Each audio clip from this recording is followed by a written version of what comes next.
How are we feeling? How are we doing? Please let me know. Here we go. Good morning, good morning, good morning. This week has sucked for me, more negative than positive than for sure. Do not worry about that. Today we are going to tap in. I actually picked a really good topic that I think could help us all out. So that's good to know. Courtney, thank you for sharing that. All your bubble heads are here. Oh my goodness, I love this. Yes. I am feeling pretty good today.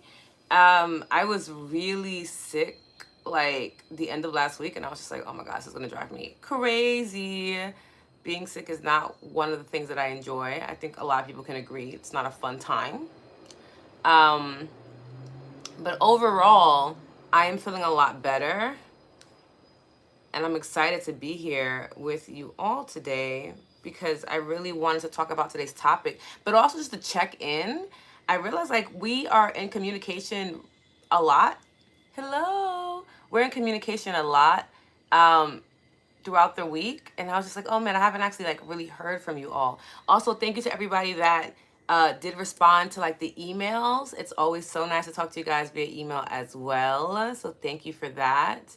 I didn't send out an email yesterday, but that's okay because I'll send out an email tomorrow that'll have the link for the replay for this class and just like some other things because like the third episode of the podcast is coming out on Friday. There's some things coming out that I want to make sure that we are all aware of. And I'm just pulling up the notes that I just sent myself so that way we can focus on today's topic, which I thought would be really good. And it is the topic of like understanding our power and what it is that we choose to focus on and how we can strengthen our focus. I'm really excited about it because something I had to remind myself to do too. Because when you're experiencing a lot of ups and downs, or like let's say you're getting sick, or you're just not having like the best of times, it's really helpful to remind yourself what it is that your goal is and why you want to achieve that goal. So we're going to talk about that a little bit today. But before we do, does anybody have any wins that they want to share? I know for me, a personal win is that I'm here today and that I'm not feeling as sick as I was feeling before, because that was not great. So that's a win for me. Let me know what a win is for you all. Okay. Feeling grateful to have the space. Ah, Kat, I'm so happy you're here. Yeah. Because normally I do a live every Sunday and Wednesday, but I wasn't feeling too good. And I was just like, it doesn't make any sense for me to be on live when I feel like I'm going to like run to the bathroom and throw up every like 2 seconds. So I took some time out. Anna, you can join the email list. If you DM me your email, I'll manually put it in. But I feel like on my Insight Timer, I think the link still goes back to my email list that you can sign up for and get like a free ebook from me. But if it doesn't, just DM me on Insight Timer your email and I'll add you in. Okay? Take time for yourself, Lotus, because you're a giver. Thank you. Summer star. And you need your energy for you. Thank you for sharing info with me. Thank you so much. That is so true. And I really love that you said that. I also want to just point out the beauty in this community. Also, shout out to Ginger, because she's been emailing me back. We've been having such a good correspondence through email. And Sia, because Sia is just literally the bee's knees. But yeah, we were talking about it and how important it is to like, for me, it's always gonna be important to lead by example. And I don't want to sit there and tell you, hey, make sure you take time for yourself, make sure you take time for yourself. And then I'm also not doing that because that makes it really hard, you know? My mom used to say monkey see, monkey do. I don't know if that's like the best terminology for this statement, but essentially it's like, if I am doing something, you're more likely to also emulate it, right? As opposed to me saying, you guys should go rest, but you never see me rest, right? Or I'm like, you guys should go drink water, but like you never see me drink water. It's just like I love to lead by example and show like I am only going to share information or share tips or insights that are going to be beneficial to you. And the reason why I know that they can be beneficial are because I use them myself. Otherwise, I'm probably not going to have much to say. I really only talk about things that I'm passionate about or things that I really feel have have been profoundly impactful in my life. You know what I mean? Yes, I am feeling so much better now. I really am. My win is responding and not reacting. Yes, Summer Star. Let me write this down. Yes, to respond to Rahana. And I've been jumping into the it's my mind spacing out that fast. Jumping into like the daily EFTs with you all. So that's been really beautiful too and really helpful for me in my recovery. I did some EFT to help because I needed it. So thank you guys for doing that with me too in the group. That was really amazing. Family, I miss everyone. Not my best today, but I know being here made me feel better. Rahani, yes, we're gonna have such a good conversation about what we can do to focus on the things that we care about and how that can help us feel better. So you're right on time. Yay, Anna. Okay, let me know. If you have any issues, let me know, okay? Monique, good morning. Hello. A personal win for me is that I began a 75 soft challenge. Yes, Nia. Oh, I love that. I'm in my 75 align challenge. Or journey, because sometimes challenge is like such a triggering word for me. But I love that you're doing the soft one. How's it been for you? What day are you on? There we go. 30th day? 30th day of journaling your gratitude book? Oh my goodness, plus 30 days of journaling. That's amazing. Oh my goodness, I love this for you. This is absolutely amazing. Journaling is so profound. It's so funny because you can easily just not be journaling. And I thought that I hadn't been journaling because I wasn't writing it down in my book. And then I realized that in my Snapchat, I was making daily videos about it. I'm like, oh, I'm still journaling. They just kind of ebb and flow. So sometimes there's gaps in my journal. And I'm like, it's probably a video and audio that like fills in that space. So it's always nice to know that you keep doing that. Sia is amazing. She's truly a phenomenal human being. Yes. Yes, she's literally phenomenal. Yeah, the word challenge, I'm just like, I already have enough challenges in life. I don't need to put myself in one. I don't enjoy it. Do you like to audio journal when you're not? Yes, I do. I realize that it's more instinctive for me now. So if I'm not journaling, because I've been journaling in 2 journals. So I have my personal journal. I'll show you guys because I actually have it. I've been doing a lot more writing in the recent weeks. So this is like my actual journal that I just like write about my day. My mom got me this. It's the Tree of Life. It's like literally so beautiful. There's like little fairies dancing and all this stuff like that. It's a beautiful journal. Journals are important to me. Like if they are not aesthetically pleasing, I'm probably not gonna pick it up and write in it. Like I've realized that about myself. So all of my journals, maybe one day I'll show you like all the different journals that I have, because I have some that have flowers on it, some of them are fuzzy, they're different textures, different patterns. I just something that I see and I'm like, ooh, I want to pick it up and read it. Plus afterwards, part of my artist date from the Artist Way is like going through my journals every week and like reading through the things that I've like talked about or written about before, because there's so much wisdom in there. Sometimes I'm really shocked at like what I was able to like gain the insight for. I'm just like, oh my goodness, this is so good and so relevant to what I'm going through right now that I continue to use them. So this is the one I use. And then I went to an event, I told you guys maybe like 2 weeks ago, and I was gifted this journal, and it's the Becoming a Warrior journal from Intelligent Change. So love this one. And this one's really cool too because there's a ton of prompts in here. So it's all about really embracing your inner warrior and understanding like a warrior, it doesn't mean that you're fighting all the time. That like true warriors know when they need to fight, when they need to go to battle, and then when they need to rest and enjoy the fruits of their labor. So the book kind of prepares you for that. So I'm in the gratitude section because that's what they start off with, which makes so much sense. But they have a facing your fears section, self-discovery and growth, prompts and exercises. And it's such a beautiful book. Like, yeah. So I've been writing letters. I wrote a letter to my future self. And then I know I wrote a letter to my mom. I wrote a gratitude letter to my uncle. So I've just been writing things down. It's been so nice to do that and just connect in that way. Every time I finish this journal, I'm left in a really emotional state, but like not in a bad way at all. Just in a way of like, oh wow, I'm so happy that I get to like cultivate this sense of gratitude And it's definitely very inspiring for me to want to create something like this for everybody in our community too. So yeah, I have different types of journals. And then I also again use my phone to document if need be. Ginger, we were just talking about you. That's so wild. Wow. Yes, it is. Sia's presence is just, she's so calming and so soothing. Like a true water sign. It makes so much sense for her. Yes, I know. I'm so excited. Thank you so much, Silverback. I have a few journals and I do the same. I do at the same time. Yeah, same. I love pretty ones. Yes, and the ones with prompts. Because sometimes I just have to get thoughts out of my head, right? And then I don't want to be limited to a journal that just has prompts. Because I'm like, look, I don't want to do no prompts today. I just want to write things out. And there are other times where I'm like, I don't actually know what to write about. So I'm going to use the prompts.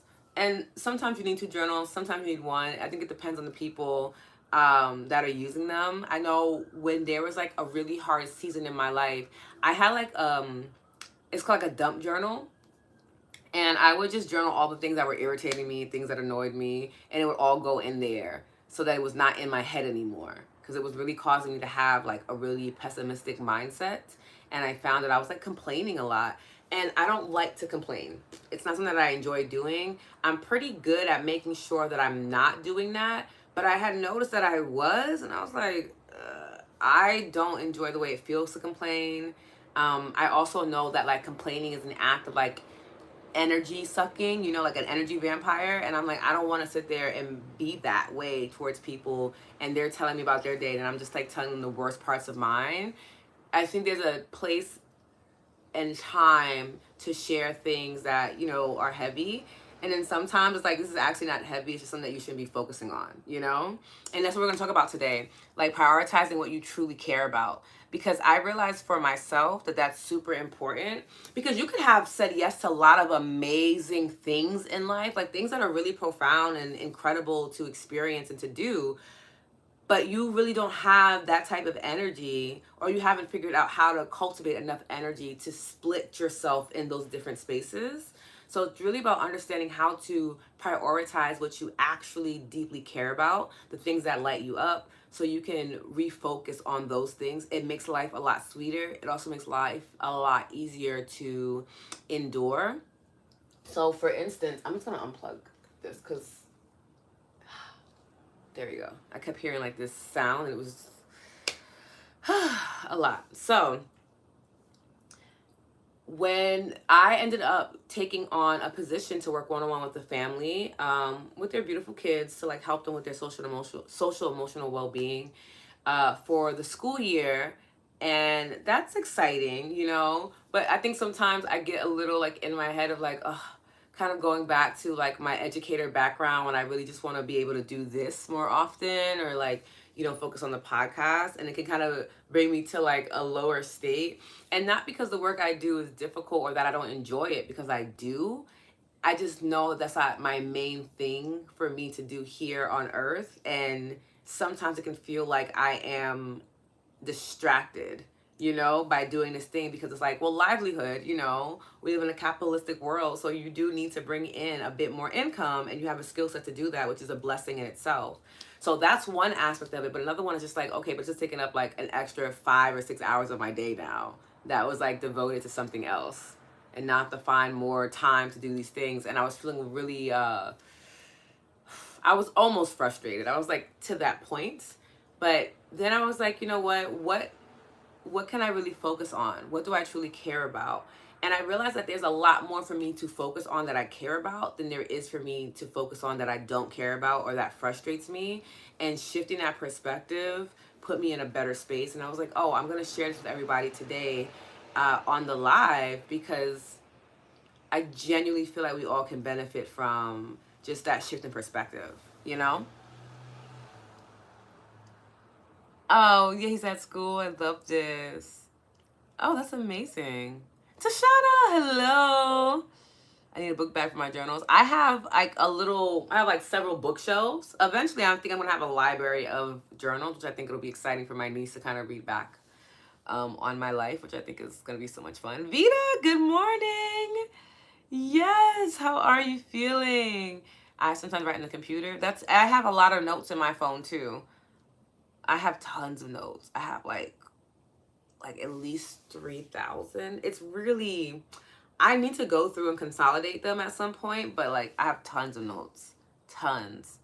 Thank you, Summer Star. Yeah, I love this outfit. It's like how you doing me? I don't know the term for it, but it's like a big shirt dress is the best way I can put it. But I love things that are simple to put on. I was talking to my sister about that. Like when it comes to food and fashion, there's simplicity there. It's just easier for me because there are other things that I want to focus on.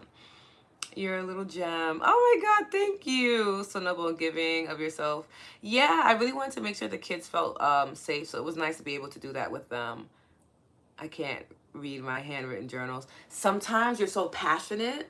I don't know, maybe that's for me, Ginger. Let me know. But I'm so passionate on writing in my journals. And I'm just like, and I go back and I'm like, what? What is that? What word is that? What? Like, I can't really understand what I wrote. And that's okay too. Especially like my younger journals, when I was younger and my handwriting was still like being refined, kind of chaotic. So now what I try to remember is like eventually you're gonna want to reread this. So why don't we like slow down when we're writing? You know, and if it's something that I'm like, I have to get it out now, I usually voice note it. And then if I'm being very particular or tedious, then I would listen to the voice note and then just rewrite the highlights or rewrite it word by word in my journal in the own time. So that way I still get the information out that I need to get out, but I'm also not like unable to read it later on. Cat! I think complaining, negativity, verbalization can be addictive. Oh yeah, I agree. I think we can I think we come by it honestly, and that our brains might be getting huge dopamine dumps, thinking it's figured out a pattern, neutralize a threat. Ooh, I love that perspective. It takes presence of the mind to undo, especially if you grew up with it being the norm. Yeah, and many of us have. Let's be like really honest. Most of us have, right? Especially if our parents were in the lower or middle class, if that's even like a thing now. I feel like middle class is non-existent, at least in the United States. But like if you were in those former two, and honestly, even for people who were in the upper class as well, like, you know, our parents were always figuring things out or communicating with us. Again, they didn't have proper outlets for them as well, you know, like I feel like there were a couple of generations that missed that village presence where you could kind of like talk to your friends or like your elders and get info and insight from them. And then we kind of went into this like isolation phase as a culture where we focus on the nuclear family and not the village. And there's only two parents if you have that availability, or two adults in the household, and then kids. So we often, I know for me and my mom was a single parent, so like she was often just talking to me, you know what I mean, or trying not to talk to me about things. But my mom was my world, so I was hyper fixated on her, so I was able to pick up on things. But yeah, I noticed for myself that when I'm complaining, it also could be like a way for us to be relatable. You know what I mean? We tend to relate through discomfort and pain. So sometimes when I'm sharing things that I don't enjoy, other people are relating to it, and then it feels like that sense of camaraderie, which could be that dopamine hit that Kat's talking about, of like, oh, you get it too, right? Like so annoying, right? Something about that. I also put it up there with like when we are self defecating, like when we make jokes at our own expense, you know, or like, oh, I'm so silly, or I'm so dumb, or, you know, that was such a stupid thing for me to do, right? And like, it's so that other people don't think that you think you're better than them or bigger than them. So you try to level yourself out with them. I think those are all ways that we like complain. Whether you complain about yourself or you complain about your life or about somebody else in your life, all of that is like, it's not necessary to do. However, it is a habit many of us have picked up. And the intention of today, at least, is just to make us aware of that and what we can do to ease that, you know? Because ultimately, when I get to a space of like, okay, I feel like I'm complaining a lot, I think my first response is that I'm a little frustrated because I know that complaining doesn't benefit me or the people that I'm talking to. And I'm very conscientious of wanting to be a life-giving person, right? An energy-giving person, not an energy-sucking person.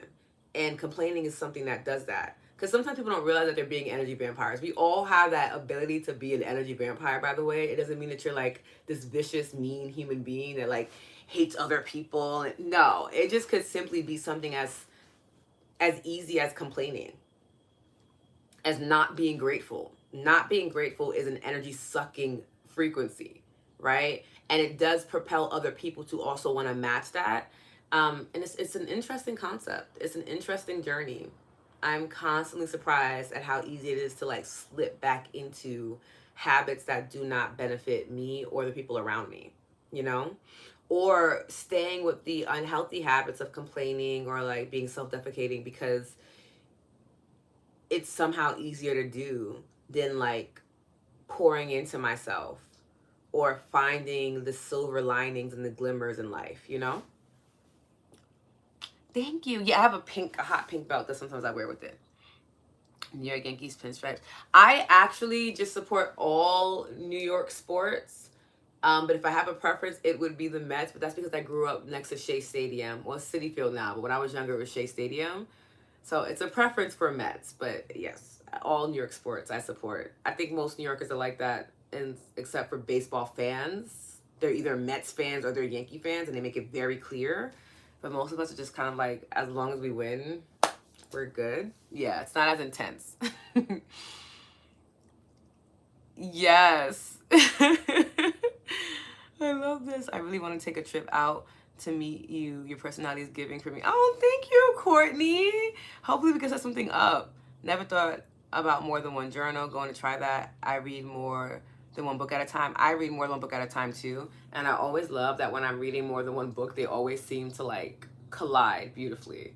I don't know why that is, because I definitely read books on different topics. It's not just like self-help books or like neuroscience books. Like sometimes they're just a spirituality book or like a book for fun, like for leisure, and somehow all the books intertwine. What I get from one book helps me understand another book, which helps me understand another book, which helps me to like teach something. So I always love those moments. Oh, thank you so much. Silverback, these are such sweet comments. I talk with Siri in my notepad. I wish I could talk to Siri. Siri doesn't talk to me. It's set up and everything, and my sister thinks it's so funny because she's like, girl, just tell Siri. And I'm like, you tell Siri on my phone, because Siri does not listen to me. I don't know what it is. She just doesn't listen to me at all. I barely get Alexa to listen to me, so I just make it happen how I can. I know, right? Middle class. It's a way to move energy around and ignore our own problems. Agreed, Kat. Oof, that was really, really profound. Jack, I swear a group of us should field trip. Oh my goodness, we should. And just like meet up somewhere and hang out. I would love that. I mean, Vita and TJ and I have done that, and that was a lot of fun too. Just to be in people's presence in real time was always beautiful. Yeah, it is. Yeah. It's definitely a form of complaining. Because it's you complaining about yourself, right? Of like, oh, there's this thing about me that I don't really enjoy. And then other people say the same thing too, right? And it's just like, oh, when I think about those moments, something that I do a lot with my one-on-one clients is I make them aware of that. Like, well, why do we feel like it's necessary for us to downplay your genius or what's special about you? And normally it is because that's a survival tactic, right? This kind of goes back into that conversation of control dramas we talked about a few weeks ago. And it's what prevented them from being in threatening situations in their childhood. So they still use it now to navigate life because it's what worked for them when they were younger, right? Yes.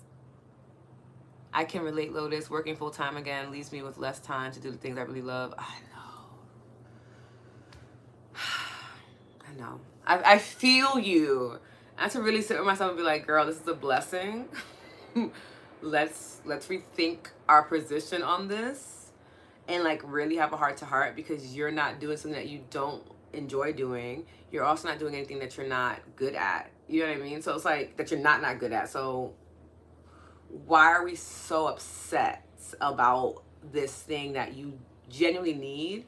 And even reminding myself of like, well, now I can help my sister pay for like my niece's, after school classes, or, I actually created a reward system. I'm gonna show you guys briefly. You guys aren't gonna be able to read it, but it's my little reward system that I have here. And everything in purple are things that I do every week to help me remember why I am doing the work that I'm doing, right? Because when it doesn't feel so nourishing, you can kind of lose point of view. And for me, I am not someone that likes to be stuck places that I don't enjoy. So like I will just leave. I am really good at just being like, yes, not for me. Thank you so much for the opportunity, but I'm gonna go. Where a lot of other people kind of stick it out and stay there. I'm not built like that. At all. The minute that I'm feeling uncomfortable, I'm like, yeah, I gotta go. I don't want to be here anymore. But sometimes the discomfort is necessary in our growth, and reminding myself of that. So I've been doing things like, okay, this week I'm going to do a mani and pedi. Next week I'm going to do this because I now have an influx of income that will allow me to do things that provide another reward system for me. So there's something that I do every week that's free of charge for me to do. Like I did like my hot girl walk yesterday, some bike riding, that's super free of charge. But then something else where I'm actually spending the money, because it also reminds me like this is why we show up and we do these things. Because sometimes just knowing that you're helping somebody else is just not enough. And you gotta be honest about that in your humanity. You know, of like I also need something that's gonna benefit me in order for me to stay longer. Right? I really love and find myself feeling frustrated.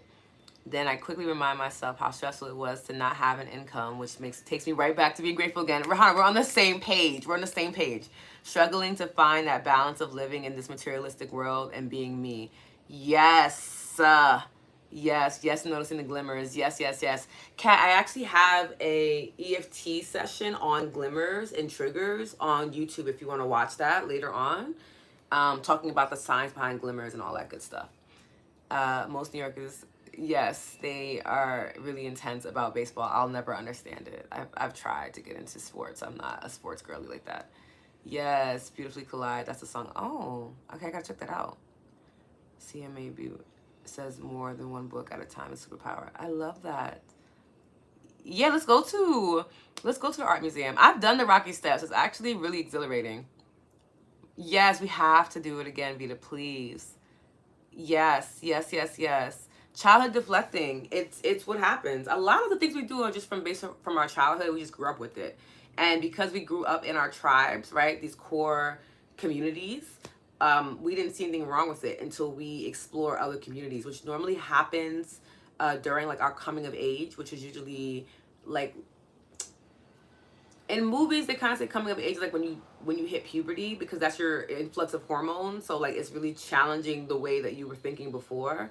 But I like to think coming of age is like that time in which we either go to college or we're just kind of out of traditional school, and we're in that space of like, okay, now I've entered society on my own, and I'm noticing that a lot of people do different things, and I want to see and figure out what things feel good to me. You know, for me, it was when I went to college, meeting other people in other walks of life, talking to teachers about different topics, learning different studies, especially because as a literature major, you're reading a lot about culture, and realizing that there were a lot of things I enjoyed and a lot of things I didn't enjoy about my own culture, and having to sit with that and what that felt like of like, you know, am I betraying my people by not liking this thing? Or, you know, realizing that there are a lot of people who do different things. So having that coming of age moment really helps us to realize like, oh, okay, there's so much more to this world than what I grew up on. And it gives you the opportunity to shift some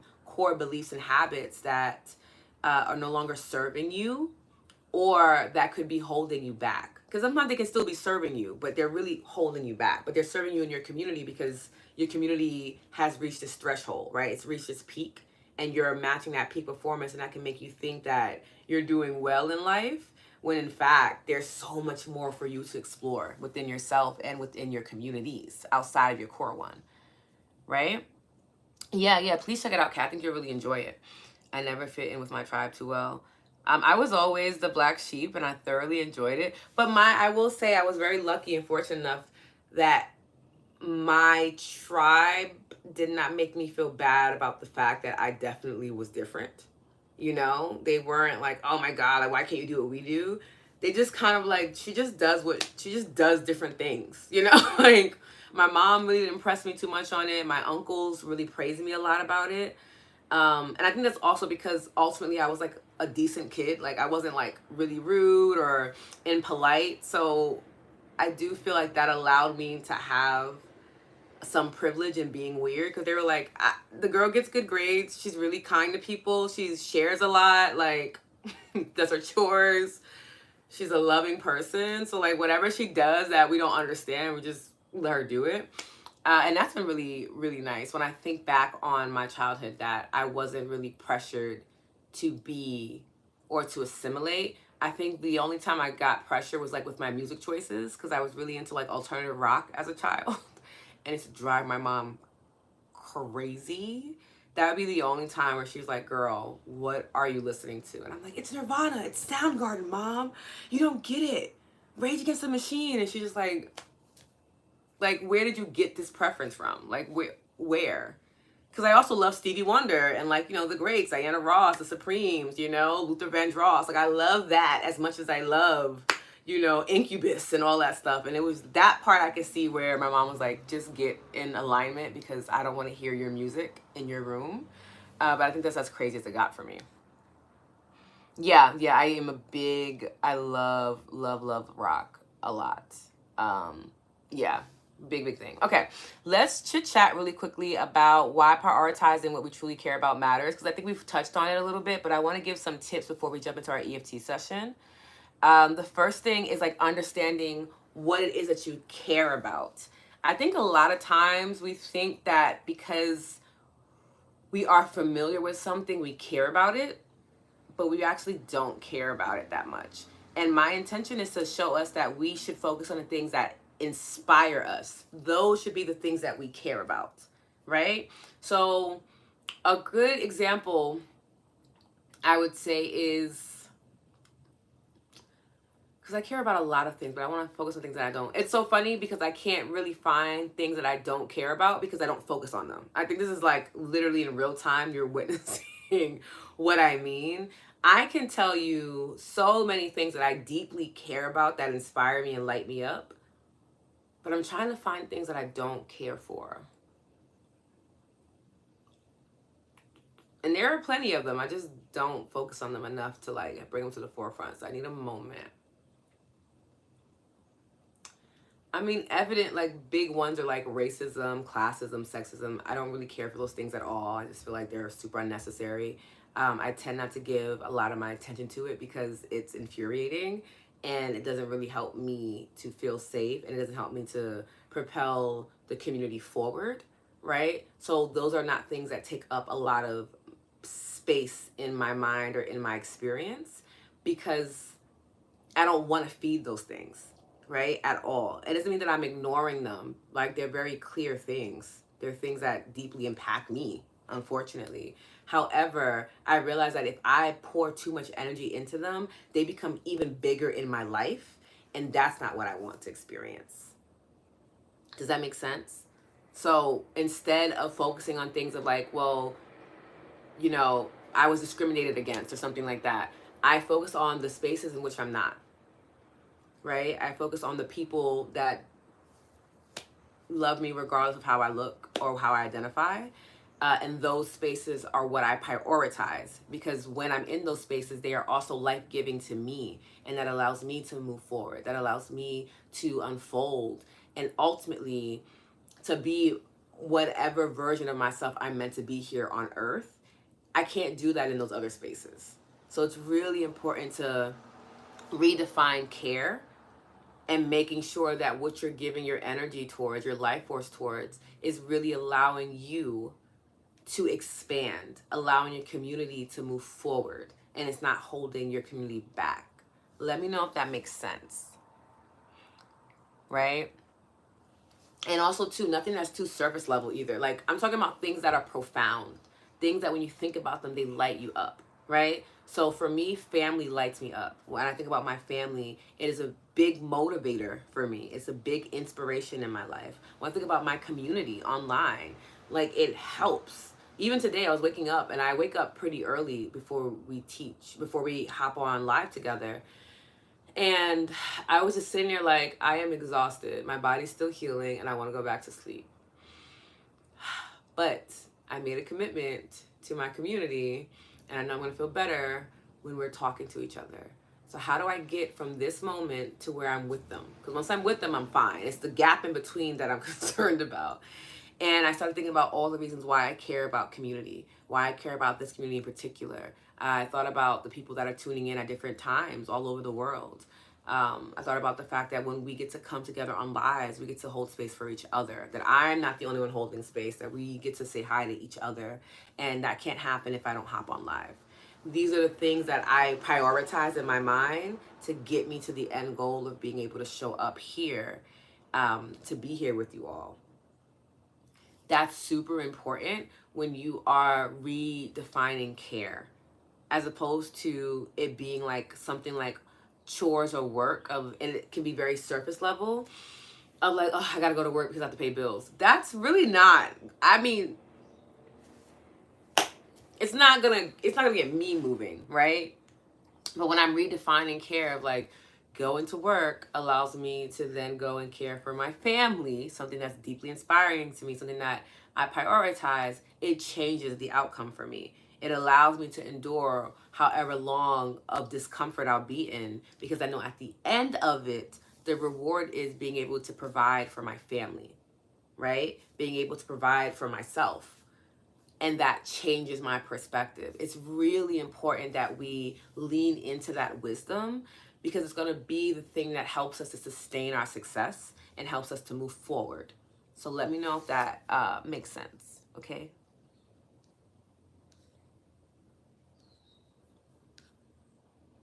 Yeah, Marvin Gaye, Al Green, all good stuff. Really? What kind of music were you guys talking about? Oh, thank you. I can see you being so amazing and beautiful with kids. A strong, great, happy, positive presence. I thoroughly enjoy hanging out with kids. They're hilarious. Actually, they're very, very funny. I don't care for a noise of any kind. It seriously makes me discombobulate. Yeah, that's what was happening with the sound. I was just like, what is going on? And we're in my living room today, so it's already kind of loud. So I'm like, I really need it to be quiet. Yes. Physically, mentally, spiritually, emotionally. Oh, thank you so much, Silverback. Goddess Mo, what's up? Fatima, hey. Oh my goodness, y'all. Goddess Mo's in the house. No, I don't think you're being mean at all. This is wonderful. Liddy, hi. You're so correct about shifting our mindset. You're brilliant. Thank you. Oh, Liddy, you're so welcome. Welcome, welcome, welcome. Yeah. Sudden noise shocks me as well. Like, I'm just like, what is going on? You know? Like, but ironically, kids screaming on a playground, it's like white noise to me. Or my nephew, he's been having a lot of temper tantrums, and it's new for my sister because my niece didn't have any. So she's just kind of like, is this not alarming to you? I'm like, no, no. I've worked with kids for like such a long time. Temper tantrums are like, they don't really do anything for me. I was like, yeah, you know, you have big emotion. You got to get them out. You know, let me know when you're ready. And she's just like, how are you so calm? And I just realized, like, you become, I guess, comfortable with certain things depending on your profession. So I'm like, working with kids, they're going to scream. That's just what they do. It's how they get energy out.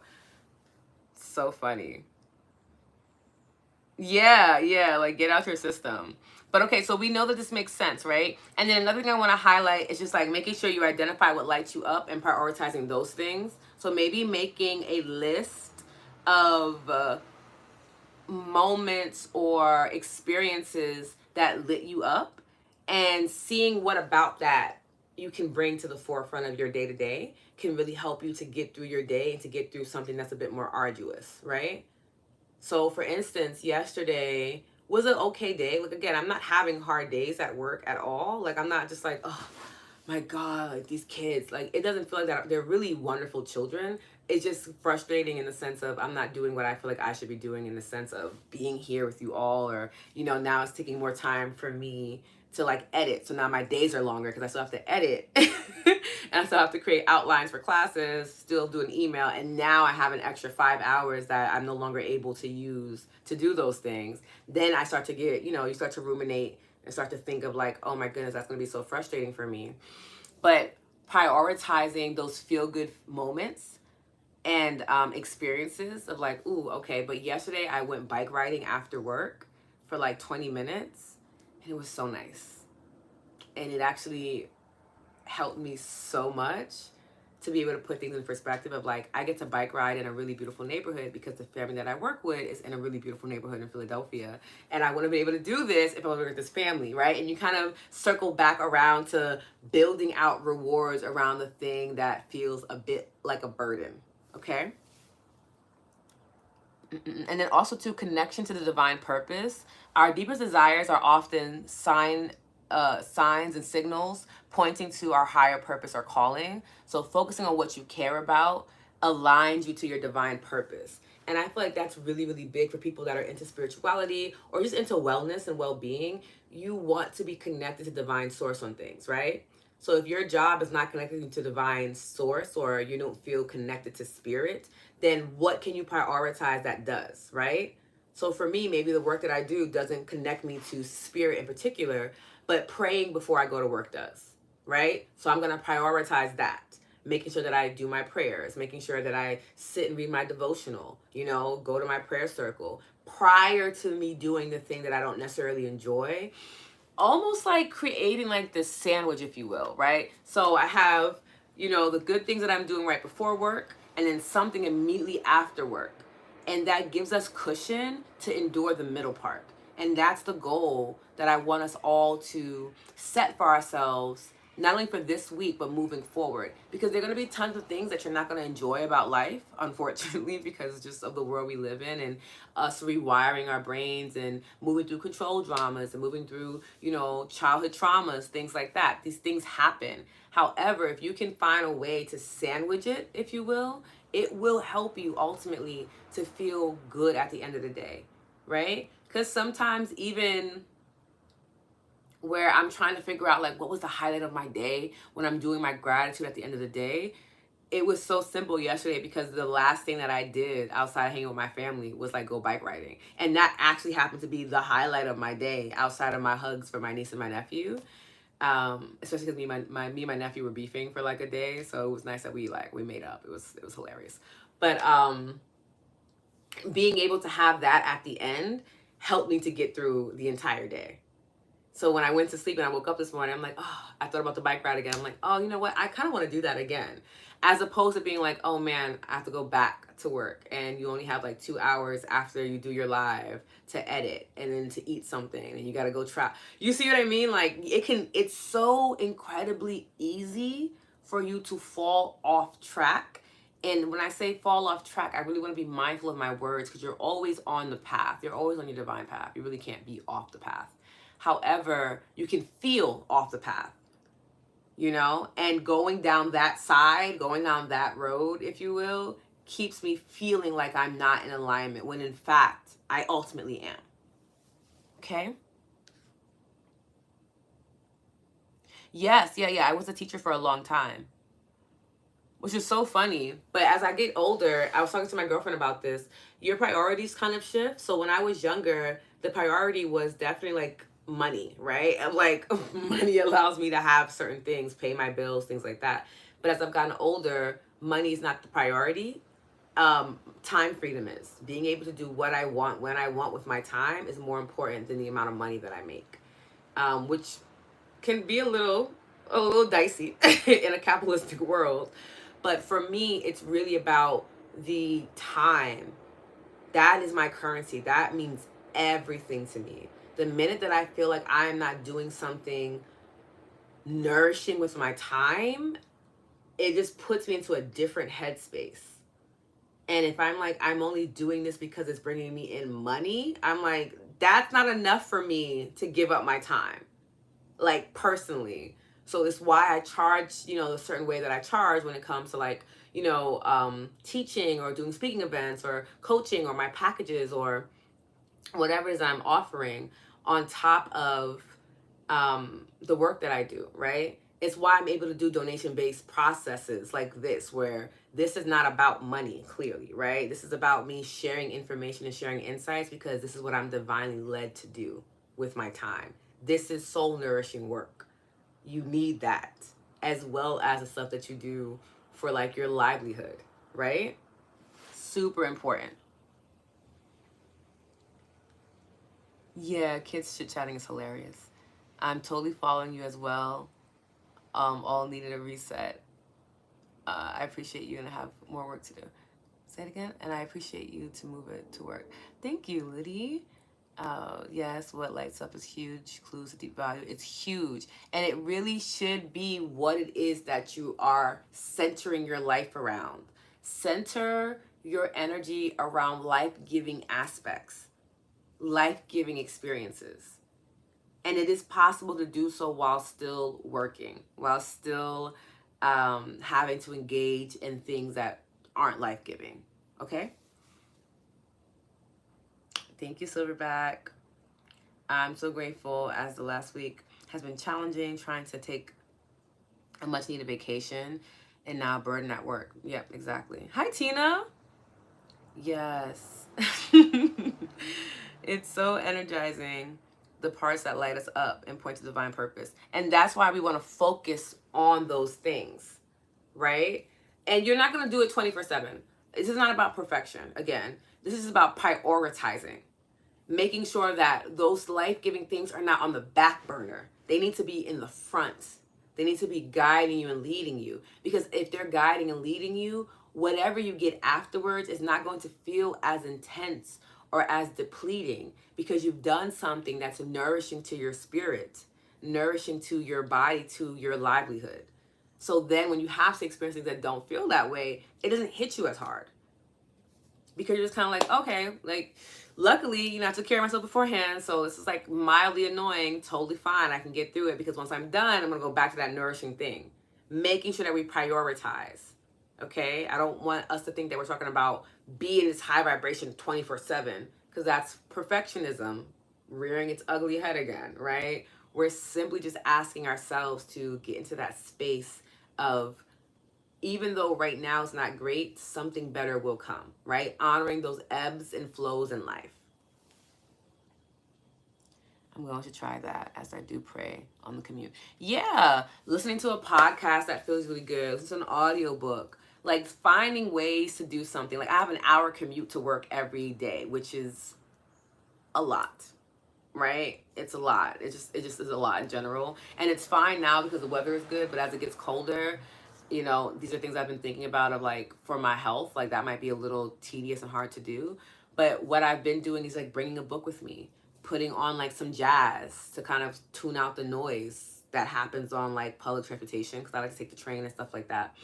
And then reading my book, having some snacks with me if I get a little hungry, like preparing myself with things that are going to be nourishing, because I know I'm going to enter a moment of discomfort. And instead of just showing up with nothing to help me and just suffering through it, I have these small little things that make it easier for me to move through the discomfort. Okay? I recently realized that some of the aspects of what I identify with as good parts of me actually exist due to trauma. That's totally understandable, Kat. I am and was a great caregiver, nanny, support worker, but part of that is because I hyper focus on safety and well being, which seems nice and a good quality, but how my nervous system functions while doing it sucks. I get that. And because of this, it might not be the best thing for me. So, yeah, as much as I care, it's still not a healthy thing. Right. And that's why I wanted us to focus on redefining care, right? Because, like you said, being hyper vigilant about safety can be detrimental to your nervous system, right? Where, one of my pillars is feeling safe. So it's not a hyper focus on it. It's really more important that I feel safe, because if I'm feeling safe in a space and an environment, other people will feel safe in a space and environment, right? And I don't have a childhood trauma about safety in particular. So that might be why that's a little easier for me to care for, right? Because it's not coming from a place of, because I didn't feel safe before, right? It's coming from a place of, this is allowing me to be a better version of myself when I feel safe. Does that make sense? So when you're looking at the things that you care for, I love how you went back to the root and were like, but this root feels rotted, right? Like this is coming from a place in my childhood that I don't necessarily want to continue to carry and move forward. So then my question to you would be, what can you do to redefine your relationship with safety so that it's not about hypervigilance? It's about just the fact that you deserve to feel safe. And how can we create some form of detachment from the childhood trauma that caused you to be hypervigilant? Okay, I've been a funk to help me. I visited my niece. Oh yes, I'm so grateful I spent time with her. I love her so much while I'm working through some stuff on low energy. Now those memories help me. Exactly, same, same, same. My niece literally makes my day better all the time. And she's so caring. She's always like, are you okay? How's your day? And it's always nice to, even knowing that she's going to ask me those questions, of like making sure I have something to share with her that's not going to have her worried.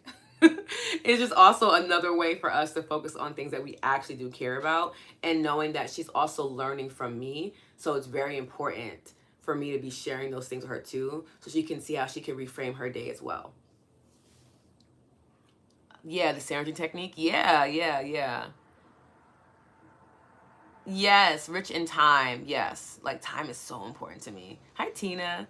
Yes. Yeah. Time is like, it's so important to me.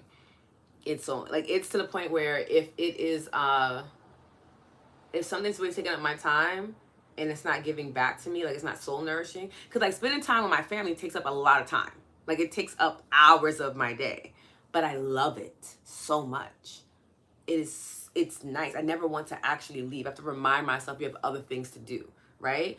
That feels really, really good, as opposed to being or doing something where I'm here and I'm forced to give my time because it's in exchange for money. Literally makes me so like angry, just like, it puts you in like a really bad space of just like the fact that I have to do this is annoying.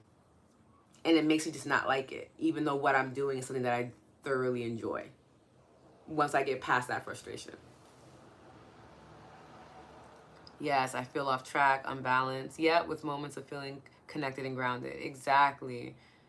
Vita, yes, sweet memories of beautiful moments help. Yes, yes, yes.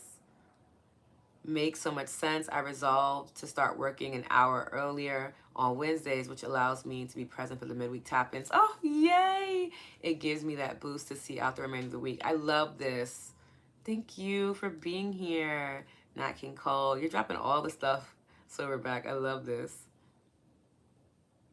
Yes, I know, right? We're all looking at Nia like, is there another book coming? So yeah, this is what we wanted to focus on for today, and just making sure that we did that. Also too, like building up resilience, that also helps us too. That's what we talk about, that sandwich technique. Having the good and something in between us, like helps to build up our resilience so that we can endure and make it through the end, right? Knowing that I have something set up for me when I get finished, very important to do. And a lot of us have stopped doing the reward system, and it's something that we did as kids. Like that's usually what the adults did in our lives, whether it was like a parental figure or like maybe a teacher or a mentor, there was some reward for the work that you did. And then as we gotten older, we were like, you should just do work because it's work. And that should be the reward for you, right? And then we're like, oh yeah, that should be our reward, or our reward, because we're adults now. And the truth is, we're just like really big kids that have to pay bills, right? So when we really understand that, we can then add back in that reward system, because rewards are not a negative thing. Your brain literally has its own reward system. So if it's already a part of like my biological makeup to experience rewards, why would I then deny myself rewards? It's like a way that we kind of make ourselves struggle for no reason. Adding that back in because I want to continue to enjoy my life, and I don't want it to be where all I can think about is discomfort when there are so many other things that I can enjoy in my life. Even if that means that some of my time is being taken up by that thing that's discomforting, I know that's not forever. And I know that before and after I can do things that are going to help me to feel good about it. Okay? Oh, it does. It reminds you of your grandfather. That's beautiful. Fatima, good morning. Oh, yes. Yeah. Guys, that's Fatima Farmer. That's who I mentioned before as another phenomenal insight timer reference and like resource. She's a wonderful meditation guide. So if you guys want more stuff, you guys can always go and check out Fatima. That's my girl. That's my boo.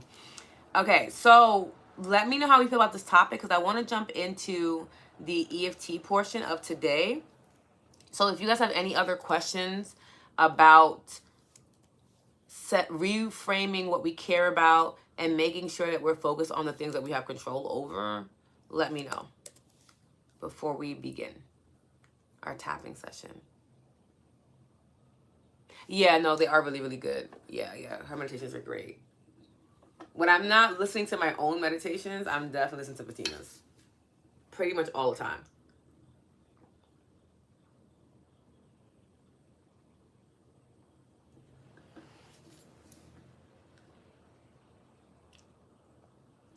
Oh my goodness, I love this. Fatima, meet Fatima. I love these moments. I just finished listening to your gratitude meditation from the other day. It's a new fave. Thank you. I'm dropping another one, hopefully next week. Right now, my priority is on the podcast. And guys, this new episode that's coming on Friday, just like as you guys are getting yourself together for EFT, when I say it's going to be so freaking good. And that was another thing that I want to highlight. Editing is very tedious for me. It's not that I don't enjoy it. It's like getting to editing. Once I'm editing, I'm fine. But like getting to editing, again, like I have to remind myself, like when you edit your podcast, then you're able to share your podcast. You're able to share this insight with your community. Like this is literally how I talk to myself in my head to get things done. I am very gentle with myself, and I want to highlight this before we tap. Do not beat yourself up trying to get a reward. I'm like, go get it done so you can get your mani and pedi. Like, no, don't do that. Please. That is going to be so damaging to your nervous system. And it's going to make you're not a drill sergeant, okay? You're not in the service in any way, shape, or form. If you are, then that's a different story. But when we're talking about your personal relationship to self, there's no need to be a drill sergeant. I talk myself through things of like, okay, today is Wednesday. We still have a few more hours of editing we got to get done. Here's what's going to happen. We're going to open up our laptop. We're going to pull up the apps to edit. Okay, I know. Oh, we have like an hour of things we need to edit.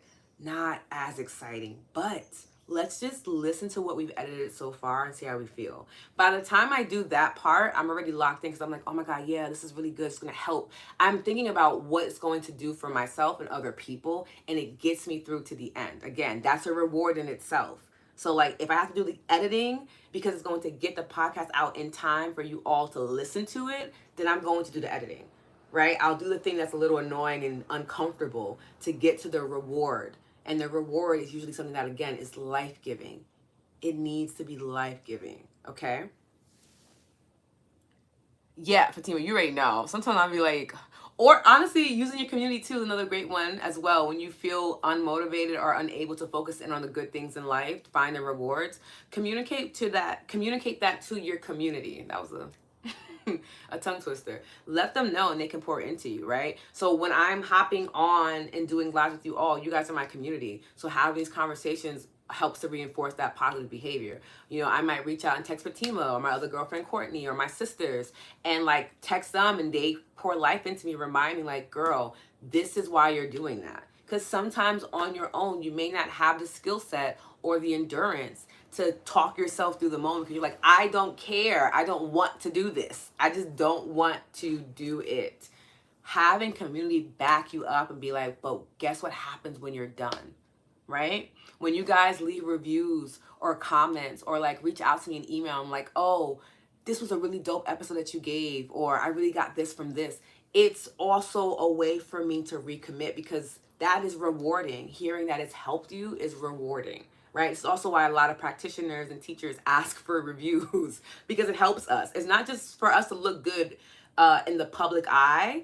It's because we need to remember that this is why we're doing it, because people are actually benefiting from it, because there's a reward in it, that there's such a profound feeling of divinity when you guys are reaching out to me or saying like, I was having a really hard time this week, but I listened to your meditation and I was able to recenter myself. Or I just started, I've been tapping every day this week. You don't know how much I love hearing that. Like, tapping isn't something I created at all whatsoever, but knowing that y'all are doing it every day, it lets me know that you guys are first and foremost safe, which is very important to me. I know that you guys are regulating your nervous system, which is huge, and that you're utilizing a tool every day. And that lets me know that when you are going to have a hard time, because unfortunately we ebb and we flow, right? When you get to that moment of discomfort, 9 times out of 10, you have built the practice and the habit of tapping that will probably be your go-to, and it will get you through that moment of discomfort if I'm unavailable to help you in that moment.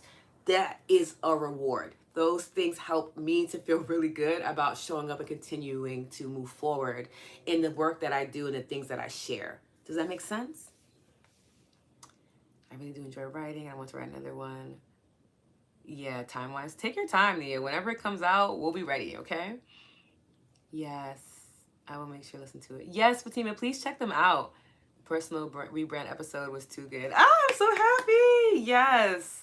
And even with that, that was such a frustrating experience, but I'm like, I have to get this episode out because it is helping me. When I'm doing the research for these episodes, I'm like, if it's helping me, I have to trust in divine source that God wouldn't have led me to do this episode if it wasn't going to be beneficial to people that I love and I care about. And then I have to trust that the people that I love and care about are in alignment with me and will find value in the things that I find value in. Those two things are super important. And those are also very rewarding aspects. To know that at the end of the day, like even if the episode had technical issues or things like that, the message was clear, right? And I showed up and did what Source asked me to do. Even if nobody liked it, which kind of would have been a bit of a bummer, but I would have felt really good about it regardless because I completed a task that God gave me. So that's always going to be a vibe for me. But the fact that I did that and then it is still beneficial to other people, again, rewards, right? Oh, yeah, thank you, Tina, the Self-Love Club. Yes, you guys know I'm big on self-love. Yes, be your own boss. That is the goal. That is the intention. Yes. Be what you can and need. Exactly, Silverback. This is so true, and also my struggle with editing as well. Outsourcing has helped a lot here too. Girl, I'm trying to find somebody to edit my stuff. This is where me being particular comes into play, but let's all, fingers crossed, send the prayers up that I find an amazing editor. Because that would be even better. Okay? Amelia, how are you? EFT expert, what does that mean? I'm going to explain that in just a second because we're about to tap, okay? Yes, yes. This was my silent reminder to drink some water, guys. I know it can sound very annoying when I'm saying it, so now I'm just like, please stay hydrated. Yes, the reviews help so much. I agree. Oh, yay, Jack. Thank you for leaving her a review. Yes, yes, Kat. It does mean that I am an expert as an EFT practitioner. I'm going to talk about it in a second because we're going to start tapping. Okay? You can always send me a private question, Tashana, always. Like, anytime you need something, please feel free to, like, email me or direct message me. I check them throughout the week. It's not an everyday thing, but I do check them throughout the week. And if it's something that can help you via email, I'll let you know. If it's something that I feel like, okay, you might need to work with a practitioner on this, or here's a different resource, I'll just send you that information as well. Okay?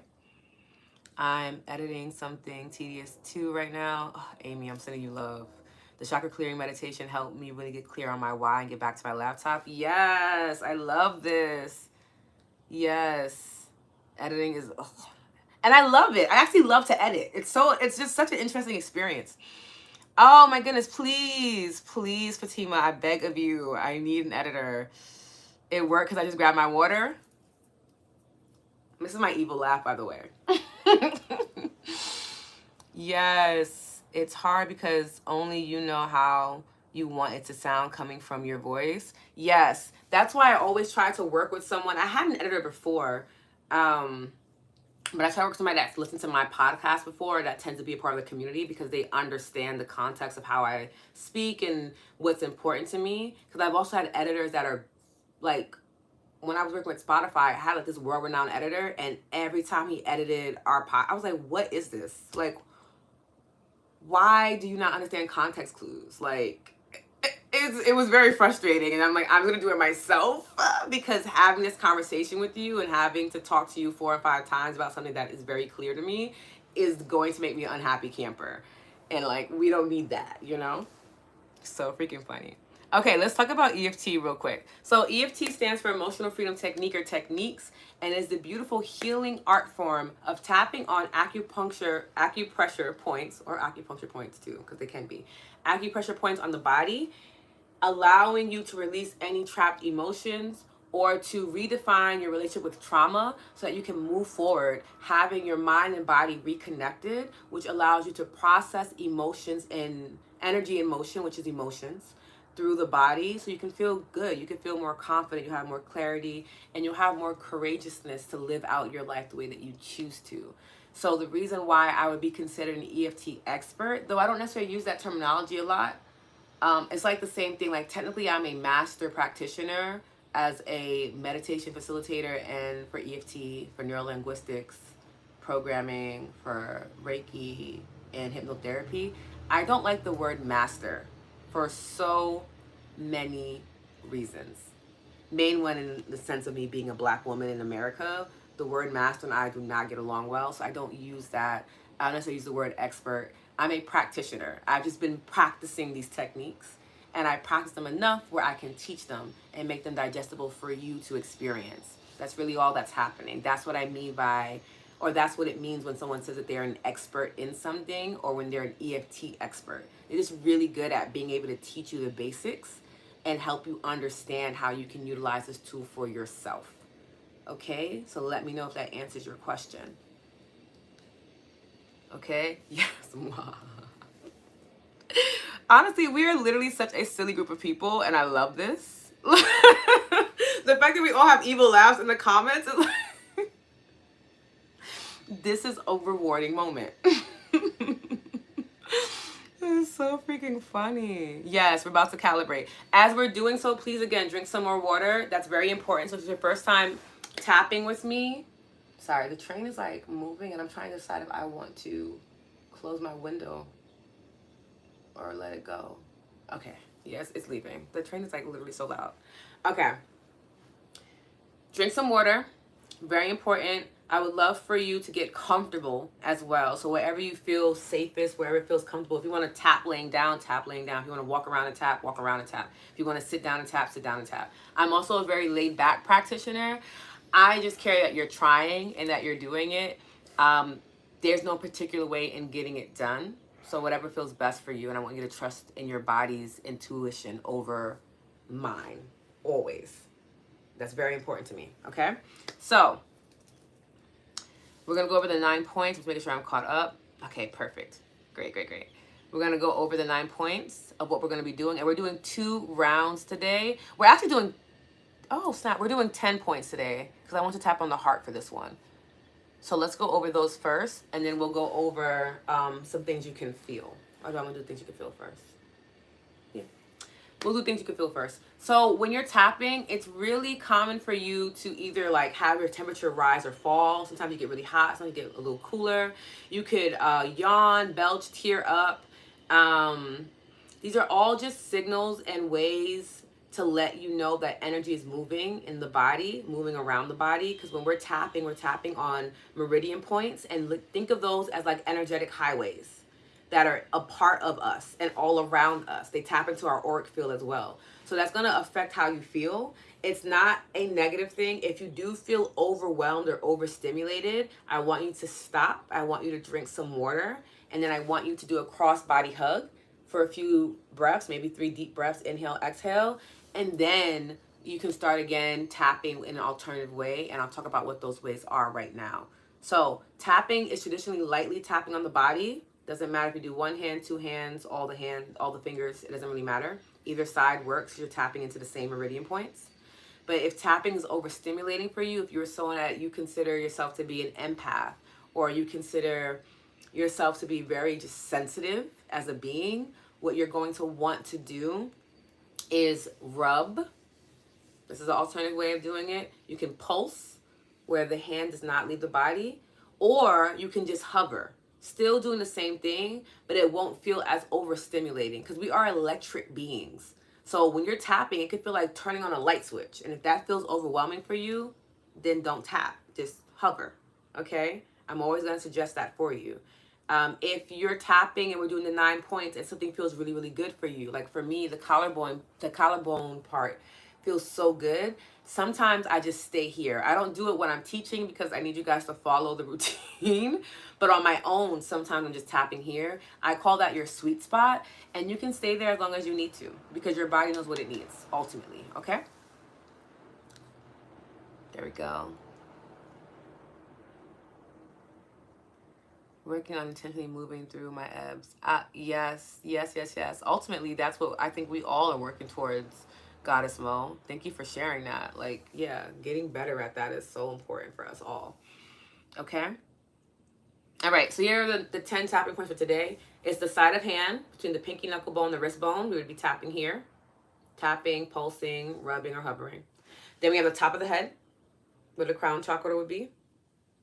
Then we have the start of the brow. You can go on either side of the third eye chakra. You would trace your brow to the end. You'll feel your ocular bone on the side of your eye. You're going to tap on the ocular bone. You'll trace that bone underneath the eye and tap here. Underneath the nose, above the top lip, you would tap here. In the crease of the chin, you would tap there. And then on the collarbone, you would feel for the fleshy area, and you would tap there. Right? And then we're gonna do the heart. So the heart is literally right here. You'll feel like there's a bone here. When we're doing the collarbone, when you connect your thumbs and you tap on either side, it's a very accurate way to tap on the tapping points for the collarbone, but also where your thumbs lie is where the heart point is. So you would tap here. If I'm not mistaken, it's called K27. I think that's the tapping point name for it, right? And then we have underneath the arm. So you would trace your armpit to the end of your armpit where the beginning part of your rib cage is, and you would tap there. If you wear a bra, it would be where your bra strap is. Those are going to be our 10 points for today. Okay? And please make sure to drink water in between the rounds. So we're going to tune really quickly. So let me know in the chat what number you're at. -10 being the worst you felt. 0 being neutral. You don't feel good. You don't feel bad. +10 being you feel absolutely incredible. Drop your first number in the chat now. And we do this to document because EFT is very subtle and it can feel like you're not doing anything when in fact you are doing a lot of amazing healing work for your body. Okay? So drop your number when you can and then let's start tapping. Stephanie, good morning. You literally made it for tapping, so you're right on time.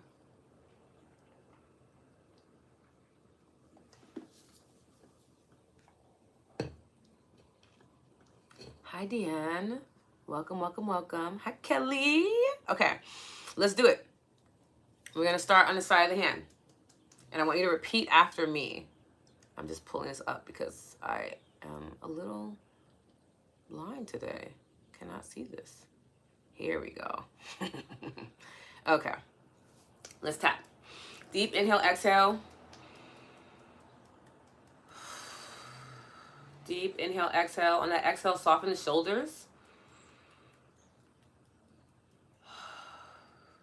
Deep inhale, exhale.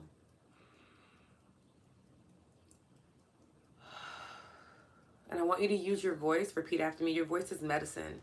It provides immense healing in your life, okay? Even though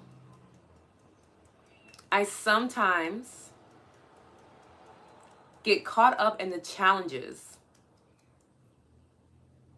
and distractions in life, I deeply and completely love and accept myself. Keep tapping here. Even though I forget to focus on what truly inspires me, I honor my journey and choose to realign with my divine passions. And we're going to go to the top of the head and tap here. I often feel overwhelmed by life's demands. And then I forget what really lights me up. Brow. I've been focusing too much on what drains me. And I'm ready to change that. Side of the eye. It's easy to lose sight of what inspires me when things feel hard or difficult. Underneath the eye. I acknowledge the time that I've let fear and doubt take the lead. Underneath the nose. Or when I've been caught up in what I should be doing instead of what I love to do. Chin. I've forgotten that inspiration is my true compass, guiding me towards my path and keeping me aligned to source. Collarbone. I've let distractions pull me away from what fills my heart with joy and purpose.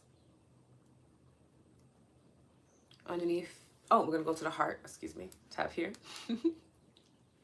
I release the need to focus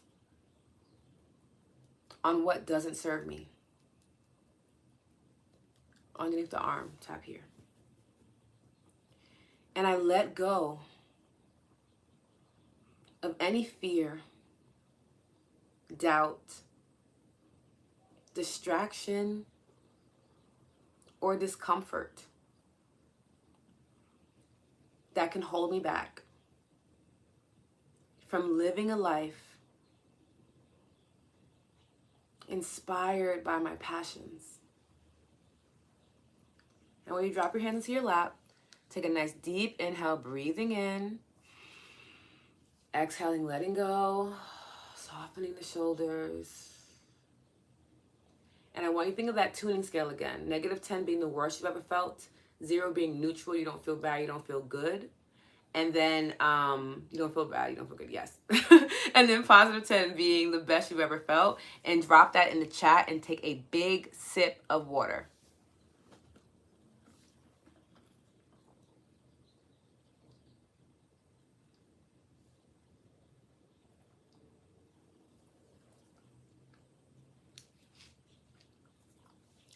There we go. Yay, welcome to Learning Tapping. Okay, I'm gonna drop my number. Perfection. All right, and we're gonna start round 2, okay? Deep inhale, exhale. Maybe even bringing a smile to the face, because that helps in the second round, because the second round is a positive round. If that feels good, you can do it. If it doesn't, that's totally fine. Do what feels best. And then let's start tapping. Repeat after me. Even though I sometimes struggle to stay focused on what lights me up, I deeply honor my courage and commitment to aligning with my true desires. Keep it here. We're going to repeat one more. I choose now to remember the beauty of focusing on what inspires me, especially when times are tough. All right, we're going to go to the top of the head.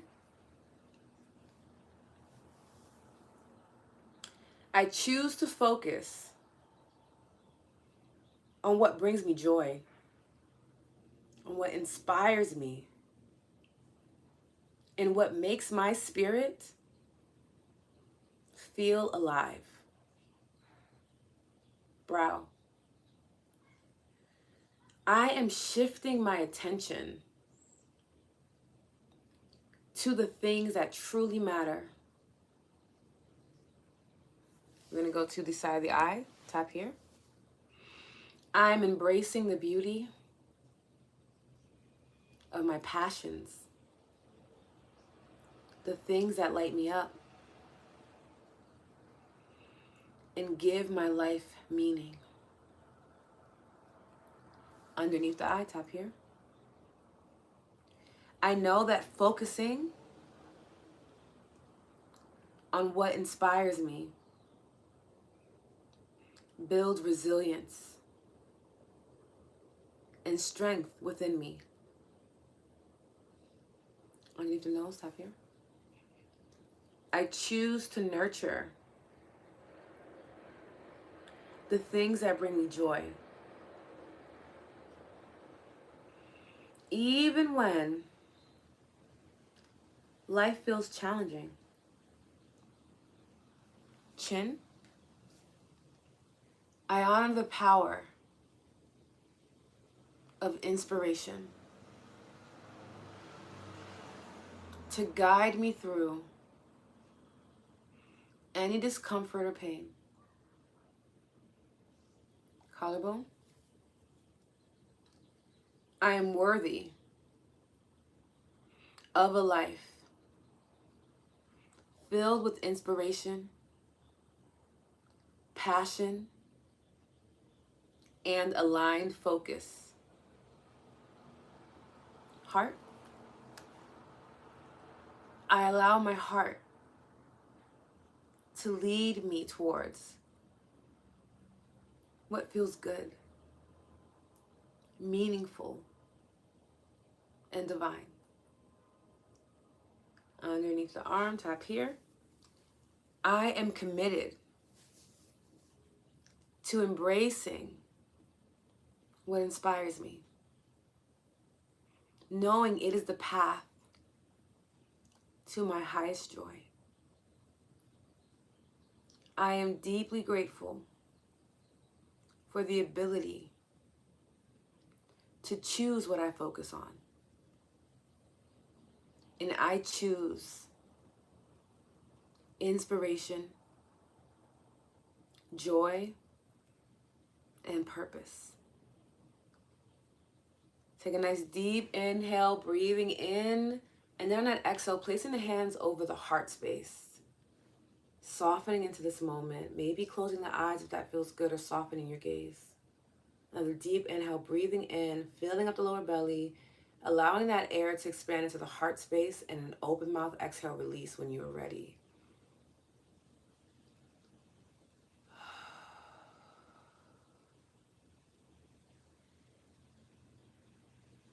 In this moment, remember that you get to choose what you focus on.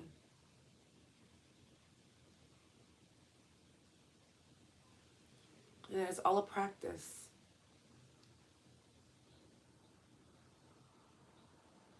That you can choose to build out rewards that help you stay focused and that get you to your end goal. And that end goal being that life is just more enjoyable. That you can do hard things with ease. That you have tools and resources that you can use to feel good. And that you have a loving community in real life and all over the world digitally that care for you, that championing you, and that are excited to see you enjoy your life. Deep inhale, breathing in.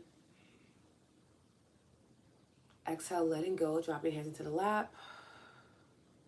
Thinking of that tuning scale again, -10 being the worst you've ever felt, 0 being I don't feel bad, I don't feel good, and then +10 being the best you've ever felt. Drop your final number in the chat, and then, of course, drink some water. And if you will let me know how you're feeling afterwards, please do.